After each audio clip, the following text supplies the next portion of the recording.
Have you ever asked yourself, I have practiced Buddhism for many years, chanting sutras, bowing to the Buddha, reciting mantras, making offerings, yet my mind remains restless and troubles persist. Why does it seem I have not deeply transformed despite all this effort? Why does the heart still feel unsettled? Whether you are at the beginning or deep into your path, you cannot avoid facing a crucial element: stopping. Welcome back to our channel, a warm sanctuary where we settle body and mind and light the lamp of awakening together. Today we explore a key practice often overlooked by many Buddhists, the meditation of stopping, Dom Zen in Chinese, which is the foundation underlying all virtue and merit. Without stopping, no matter how much you practice, it is hard to reach true depths of cultivation.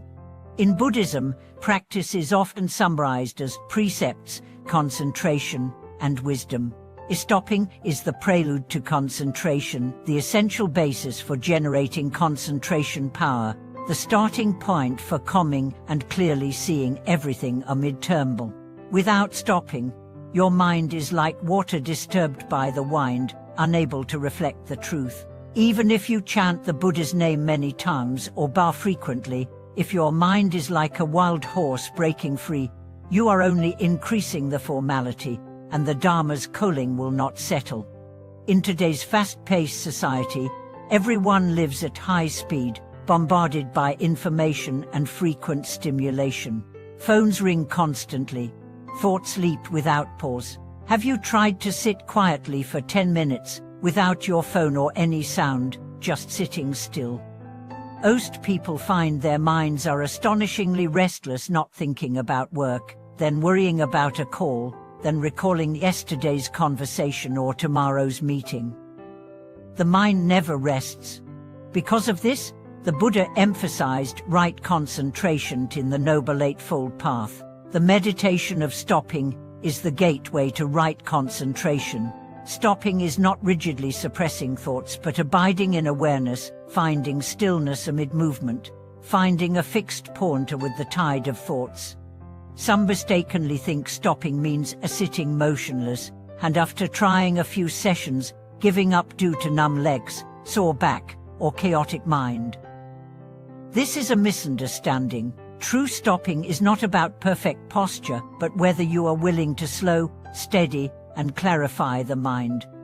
Have you noticed that when your mind is peaceful, your perspective changes? Things that once anchored you become less troubling after a night's rest. Words you wanted to argue now seem unnecessary in silence. This is the power of stopping. With stopping as a foundation, your mind becomes stable like deep still water. When you chant Buddha's name, the sound penetrates your deeper consciousness. When you bow, each prostration feels like bowing to your own true mind. When you keep precepts, it is natural purity instead of repression. When you do good deeds, it flows from the heart, not for show. All these powers arise from the heart that has stopped. As the text says, the meditation of stopping is like a knife. If you only sharpen it but never use it to cut, it never fulfills its purpose. Many meditate or retreat, but if they do not apply the concentration to observe, adjust the mind, or face daily life, the sharp knife remains just a decoration. Stopping can halt false thoughts and restrain impulses. It is the pillar of precepts and the spring of wisdom. If your mind is like a raging sea of triples, stopping is the shore. If your thoughts fly wildly, stopping is the anchor. It is your unwavering center on the path. One master once said, if your practice is ineffective, do not change the method, but cultivate stopping first. Even if your chanting is distracted, if you can stop the mind and stabilize it, your recitation will truly tend to the heart. Even if you recite mantras tens of thousands of times, if your mind is restless, the power of the mantra will not sink deep. How do we practically cultivate stopping? It is simple, but requires consistency and sincerity. Start each morning at a fixed time, even 5 minutes. Sit quietly doing nothing but closing your eyes, observing the breath's flow, sensing the body's rise and fall. Don't resist thoughts nor chase them, just see them arise. When you notice a thought, gently bring your attention back. After a month, you will be amazed. Not only does your sitting calm, but conflicts in life diminish and emotions become easier to regulate. If you practice Pure Land, add Buddha's name during sitting. Let yourself abide in the sound, Omo Amitifo, not seeking volume but clarity.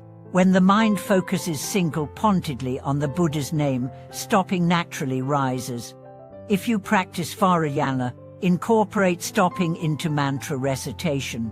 Don't rush to finish kants, but return the sound to mental purity, making mantra a dual practice of stopping and insight. Stopping also opens the door to insight. The Buddha said in the motto Satipatthiti Honaisata to contemplate body, feelings, mind, and phenomena. Without stopping, insight cannot arise. To clearly see yourself, your afflictions, and the nature of samsara, you must first stop the mind's wild horses. Without stopping, wisdom cannot grow. With stopping, wisdom shines clearly and unobstructed. Let me share a real story. A young man entered Buddhism restless and argumentative, always judging. Later he attended a meditation retreat, practicing stopping and insight for 2 hours daily. At first, he suffered greatly from discomfort and agitation, but gradually learned to settle the mind. With time, his judgment softened and his heart opened. His relationships improved and his practice deepened. This is the transformative power of stopping, a foundation for all genuine spiritual progress. Thank you so much for watching this video. If this teaching touched your heart, please share your reflections and stories in the comments. Don't forget to subscribe and like to support our channel. May your mind find the stillness that brings true awakening.